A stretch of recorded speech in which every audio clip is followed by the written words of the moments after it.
I thought being a good daughter meant solving my family's problems, even though I lived in a completely different country.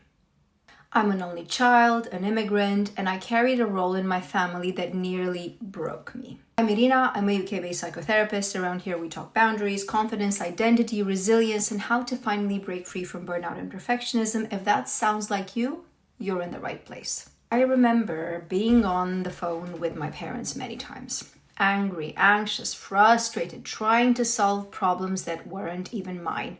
And I felt like if I didn't fix it, everything would fall apart. And I've been an immigrant for over a decade, hardworking, very responsible. So somewhere along the way, I internalized this role of being the problem solver, even when I lived in a different country than my family. But what people didn't see and what I didn't see was what it was doing to me.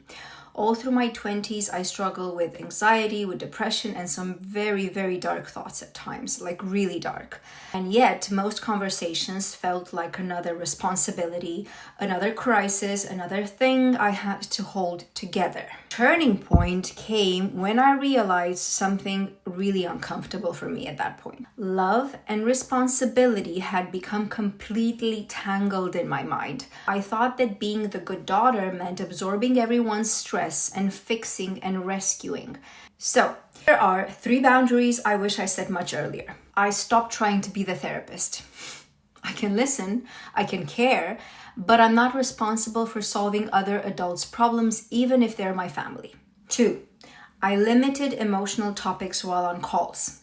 Living in different countries doesn't mean being available for conversations about things that don't change, especially when the people involved, in my case my parents, were not and are not ready to make those changes. So I stopped asking about the crises, about the problems, and if the conversation went that way, I simply changed the topic.